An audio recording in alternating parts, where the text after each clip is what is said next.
আলাইকুম প্রিয় শিক্ষার্থীরা, আশা করছি সবাই ভালো আছো। আগামীকাল থেকে তোমাদের ষান্মাসিক সামষ্টিক মূল্যায়ন শুরু হতে যাচ্ছে। আর কিভাবে এই ষান্মাসিক সামষ্টিক মূল্যায়ন হবে এ নিয়ে তোমাদের আসলে প্রশ্নের কোনো সীমা নেই, দুশ্চিন্তার কোনো সীমা নেই। অনেকে তোমরা কল করেছো, অনেকে মেসেজ করেছো, তো তোমাদের এই দুশ্চিন্তা দূর করার জন্য এই ভিডিওটা বানানো।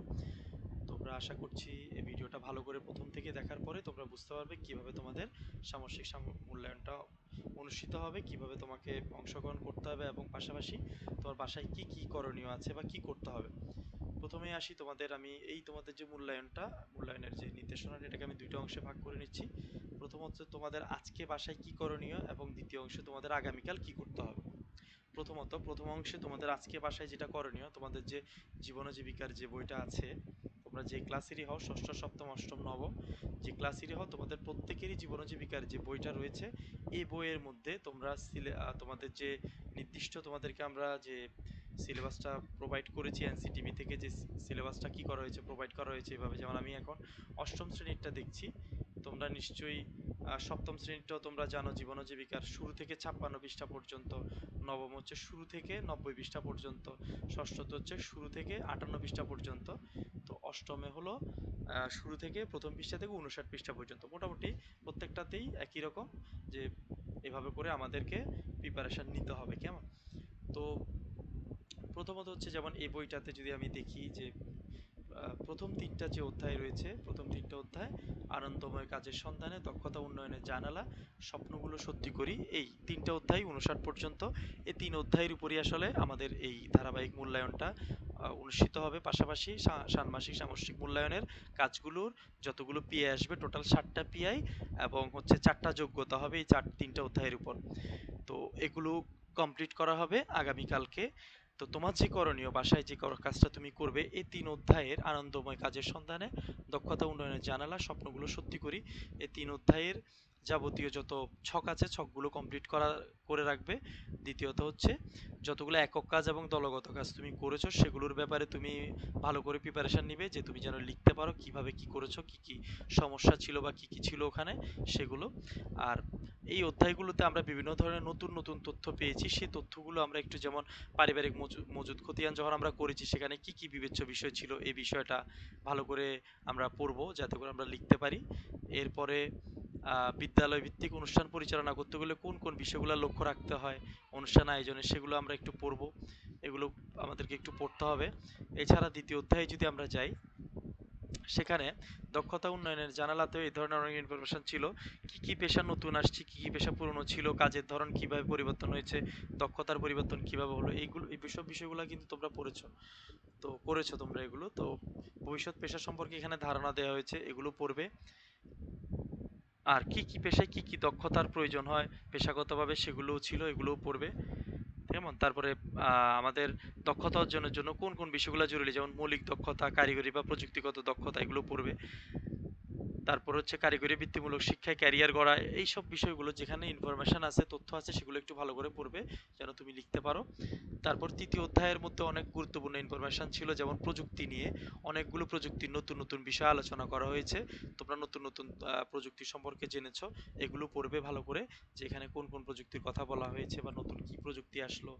হ্যাঁ, তো ইতিমধ্যে আমরা যে প্রযুক্তিগুলো জানতে হবে, কিন্তু তোমরা করেছো, কিন্তু তো এগুলো নিয়ে তোমরা আসলে প্রিপারেশন নেবে। দুইটা কাজ, একটা হচ্ছে তোমরা সবগুলো পুরোপুরি কমপ্লিট করবে, আর দ্বিতীয়ত হচ্ছে বিভিন্ন একক এবং দলগত কাজের সাথে যে তথ্যগুলো ছিল, যেগুলো তোমরা পড়েছো, সেগুলো ভালো করে পড়ে আসবে। এটা হচ্ছে তোমাদের বাসার কাজ। আর হচ্ছে দ্বিতীয়ত যে অংশটা হচ্ছে, তোমাদেরকে আগামীকালকে হচ্ছে টোটাল 5 ঘন্টা 30 মিনিট বিদ্যালয়ে অবস্থান করতে হবে। আর এই সময়টাতে তোমরা টোটাল হচ্ছে প্রথম পর্যায়ে তোমরা লিখিত অংশ নিয়ে কাজ করতে হবে তোমাদেরকে। প্রতিষ্ঠান থেকে খাতা দেওয়া হবে, সেই খাতার মধ্যেই তোমরা কি করবে, মূল্যায়নের যাবতীয় যা যা করতে বলা হবে সেগুলো করবে। এবং দ্বিতীয় অংশ বিভিন্ন ধরনের কাজ চলবে, দলগত তোমাদের জোড়ায় কাজ বা একক কাজ, এখানে কোনো দলগত কাজ হবে না। আর হচ্ছে তোমাদের জন্য নির্দেশনা হচ্ছে, তোমরা কি কি উপকরণ নিয়ে আসবে, বিষয়ভিত্তিক উপকরণের তালিকা এখানে দেওয়া আছে। এখানে জীবন ও জীবিকাটা লেখা নেই, এটা উপরে দেওয়া আছে। তো বাংলা, গণিত, বিজ্ঞান, ইতিহাস, সামাজিক বিজ্ঞান, প্রত্যেকটা বিষয় দেওয়া আছে। এবং বাংলায় ষষ্ঠ থেকে নবম সকল শ্রেণী পাঠ্য বই নিয়ে যাবে, এটি হচ্ছে উপকরণ। গণিতের সপ্তম এবং অষ্টম শ্রেণীর শিক্ষার্থী সপ্তম এবং অষ্টম শ্রেণীর শিক্ষার্থীরা শুধু গণিত বই নিবে, পুরনো ক্যালেন্ডার এবং কাগজ নিয়ে যাবে, আটা নিয়ে যাবে। বাকিরা কিন্তু আঠা নিয়ে যাবে, বাকিরা কিন্তু কিছু নিতে হবে না। শুধুমাত্র ওই যে সাধারণ উপকরণ যেগুলো, যেমন কি কলম, পেন্সিল, ইরেজার, শার্পনার, এগুলো প্রত্যেকটা বিষয় তোমাকে নিতে হবে। কলম, পেন্সিল, ইরেজার, শার্পনার, স্কেল, এই পাঁচটা জিনিস প্রত্যেকটা মূল্যায়নের দিন তোমাকে নিয়ে যেতে হবে। হ্যাঁ, প্রতিষ্ঠান সরবরাহ করবে কি, তোমাদেরকে 16 পৃষ্ঠার একটা খাতা আমরা দিব, সাইন পেন, মার্কার, স্টাপলার, এগুলো A4 সাইজের কাগজ, এগুলো আমরা দিব। তবে তোমরা চেষ্টা করবে তোমার কাছে যে যে ইনস্ট্রুমেন্টগুলো তোমার প্রয়োজন বা শিক্ষা সামগ্রীর প্রয়োজন তুমি তোমার সাথে রাখার চেষ্টা করবে। তবে এই জিনিসগুলো রাখা হচ্ছে একেবারে আবশ্যক। আর বিষয়ভিত্তিক হচ্ছে এগুলো, এগুলো বাধ্যতামূলক। যেমন ইতিহাস ও সামাজিক বিজ্ঞানের ষষ্ঠ, অষ্টম, নবম, সপ্তম বলে নাই, পাঠ্যপুস্তক নিয়ে যাবে, সপ্তম বই নিয়ে যাবে না। বিজ্ঞানের ষষ্ঠ নবম শ্রেণীর শিক্ষার্থীরা অনুসন্ধানী পাঠ ও অনুশীলন বই নিয়ে যাবে, সবাই নিয়ে যাবে, অনুসন্ধানী পাঠও নিয়ে যাবে, অনুশীলন বইও নিয়ে যাবে। কেমন? তো এটা তোমরা একটা স্ক্রিনশট নিয়ে নিও, স্ক্রিনশট নিয়ে নিলে তোমরা বুঝতে পারবে যে তোমাদের আসলে কি কি নেওয়ার প্রয়োজন হবে। এটা গেল। তো আমাদের সাধারণ যে উপকরণ, এগুলো আমরা অবশ্যই নিয়ে যাব। ঠিক আছে, প্রত্যেকটা বিষয়ের জন্য, সকল বিষয়ের জন্য প্রযোজ্য, লিখে আছে এখানে। তো এবার আসি আমরা জীবন ও জীবিকাতে আমরা আগামীকালকের জন্য কি করব। জীবন ও জীবিকাতে আমরা, আমাদের খাতাটা দেওয়া হবে, তবে তোমরা একটা নোট খাতা আনবে তোমাদের সাথে, যে নোট খাতায় তোমরা তোমাদের প্রয়োজনীয় নোটসগুলো সংরক্ষণ করে রাখতে পারো, ওই ধরনের একটা নোট খাতা রাখবে। তার সাথে 16 পৃষ্ঠার খাতা তোমাদেরকে দিব। কলম, পেন্সিল, স্কেল, শার্পনার, ইরেজার, এগুলো তোমরা নিজেরা নিয়ে আসবে। বাকি জিনিসপত্র যেগুলো প্রয়োজন হয় সেগুলো আমরা স্কুল থেকে তোমাদেরকে প্রোভাইড করব। হ্যাঁ, এখানে জোড়ায় আলোচনা হবে, একক কাজ হবে, দুই ধরনের কাজ হবে। জোড়ায় জোড়ায় আলোচনা করে সেটাকে একক কাজে পরিণত করতে হবে তোমাদেরকে। তো তোমাদের যে কার্যক্রমটা সেটা হচ্ছে, প্রথম তোমরা 40 মিনিট, তোমরা প্রথম 40 মিনিট জোড়ায় আলোচনা করবে। কি আলোচনা করবে সেটা আমি বলবো। তারপরে 60 মিনিট তোমরা একটা প্রস্তাবনা তৈরি করবে, প্রথম অংশের কাজ করবে। তারপরে 120 মিনিট দ্বিতীয় অংশের কাজ করবে। আবার পরবর্তী 20 মিনিট, মাঝখানে 30 মিনিট ব্রেক থাকবে। তারপরের 20 মিনিট তোমরা আবার জোড়া আলোচনা করবে। লাস্টের 60 মিনিট তোমাদেরকে অনুষ্ঠান সূচি তৈরি করতে হবে। হ্যাঁ, অনুষ্ঠানের সূচি বা শিডিউল তৈরি করতে হবে। প্রস্তাবনাটা যে তোমরা তৈরি করলা সেটা উপস্থাপনের জন্য। তো এখানে দুইটা অংশ, একটা হচ্ছে প্রস্তাবনা তৈরি, এরপরে উপস্থাপন, এই দুইটা অংশের কাজ তোমাদেরকে করতে হবে। তো প্রথম অংশে তোমাদেরকে যেটা করতে হবে, প্রথম 40 মিনিট যে তোমরা জোড়া আলোচনা করবে, সেখানে এই পাঁচটা সমস্যার ক্ষেত্র থেকে যে কোনো একটি সমস্যার ক্ষেত্র তোমাদেরকে বাছাই করতে হবে। যেমন বিদ্যালয় আশপাশের পরিবেশ, নিজ এলাকায় কৃষি, বায়ু, বিদ্যুৎ, পানি, সৌর জ্বালানি শক্তি, স্থানীয় সামাজিক অর্থনৈতিক পরিবেশ, নিজ প্রতিষ্ঠানের পাঠাগার, বিজ্ঞানাগার বা ক্যান্টিন। এখানকার পাঁচটা টপিকের মধ্যে টোটাল যে কোনো একটা টপিকের উপর তোমরা সেটাকে নির্বাচন করে, সেটার উপর ক্ষেত্র যে কোনো একটা চুজ করবা, করে সেটার সমস্যাগুলো বের করে নিবা, বের করে নিয়ে তোমাদেরকে জোড়ায় আলোচনা করবে 40 মিনিট। সেখানে গুরুত্বপূর্ণ তথ্যগুলোকে তোমাদের যে নোট খাতাটা রাখবে সেখানে তোমরা জোড়া আলোচনা শিরোনামে লিখে রাখবে। তো এরপরে আলোচনা শেষ হলে, এরপরে তোমরা টোটাল 160 মিনিট সময় পাবে, টোটাল 60 মিনিটস, মানে 1 আওয়ার, 1 ঘন্টার সময় পাবে নিজ নিজ মূল্যায়ন খাতায়। তখন ধারাবাহিকভাবে পয়েন্টগুলোকে সাজিয়ে লিখতে হবে। হ্যাঁ, এভাবে তৈরি হবে তোমাদের সবুজ প্রকল্পের প্রস্তাবনা। প্রথম কাজ, প্রথম 3টা পয়েন্ট শেষ। এরপরে দ্বিতীয় অংশে তোমরা যখন ব্রেক থেকে আসবে, এই পর্যন্ত তোমাদের এই কাজ করতে হবে। দ্বিতীয় অংশে প্রস্তাবনা তৈরি হয়ে গেলে তোমরা আবার পুনরায় তোমরা জোড়ায় বসবে, বসে প্রস্তাবনাটা উপস্থাপন করার জন্য প্রতিষ্ঠানে কি অনুষ্ঠান করতে পারি আমরা, সেখানে কি কি কার্যক্রম থাকবে তা জোড়ায় আলোচনা করে নোট খাতায় তোমরা আবার লিখবে। তারপরে এটা লেখা শেষ করার পরে, হ্যাঁ, 120 মিনিট সময় পাবে তুমি টোটাল এই লেখাটা শেষ করার জন্য। কি কি অনুষ্ঠান থাকতে পারে, কিভাবে আমরা, কি কি কার্যক্রম থাকতে পারে। এরপর আবার 20 মিনিট জোড়া আলোচনা করবে অনুষ্ঠান সূচি সম্পর্কিত। কেমন? তো এরপরে 60 মিনিট সময় পাবে সেই সূচি বা শিডিউল তৈরির জন্য।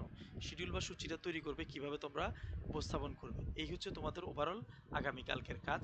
তো আমি দুইটা অংশে ভাগ করে দিচ্ছি। প্রথম অংশে তোমরা বাসার প্রিপারেশনগুলো বাসায় নিবে, আর দ্বিতীয় অংশে আগামীকালকে বিদ্যালয়ে যথাসময়ে এসে তোমাকে এই যেভাবে সময়টাকে ডিভাইড করা হয়েছে এই সময় অনুসারে প্রপারলি টাইম ম্যানেজমেন্ট করে যখন যে কাজটা করার কথা সেভাবে করতে হবে। এখন তোমরা যদি এখানকার প্রকল্প উপস্থাপনার যদি প্রথম অংশের কাজ যদি না করো, সেটা কিন্তু দ্বিতীয় অংশে করা যাবে না। দ্বিতীয় অংশের কাজ কিন্তু আলাদা। এভাবে করে টোটাল তোমাদেরকে 5 ঘন্টা 30 মিনিট সময়ের মধ্যে এই কাজগুলো শেষ করতে হবে। তো এভাবেই তোমাদের আগামীকালকের মূল্যায়নটা কি করা হবে, মূল্যায়নটা অনুষ্ঠিত হবে।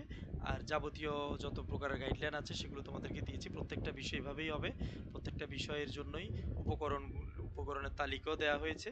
তো আশা করছি তোমাদের যে দুশ্চিন্তা আছে সেটা দূর হয়েছে, তোমরা বুঝতে পেরেছো তোমাদের করণীয় কি। তো তোমরা এভাবেই আশা করছি ভালো করে প্রিপারেশন নিয়ে আগামীকালকে তোমরা এই মূল্যায়নটাকে যথেষ্ট আগ্রহের সাথে তোমরা অংশগ্রহণ করবে। আর কোনো ধরনের যাবতীয় যত ধরনের সমস্যা বা যত ধরনের তোমাদের সহযোগিতার প্রয়োজন হবে সমস্যাগুলো সমাধানের ক্ষেত্রে, সেক্ষেত্রে তোমাদের বিষয়ভিত্তিক শিক্ষকরা থাকবেন সেখানে, তারা তোমাদেরকে ভালোভাবে বিষয়গুলো বুঝিয়ে দিবেন। তো এই ছিল, আশা করছি আর কোনো সমস্যা তোমাদের হবে না। ভালো করে সবাই প্রিপারেশন নিবে। সবাই ভালো থাকবে। ধন্যবাদ সবাইকে।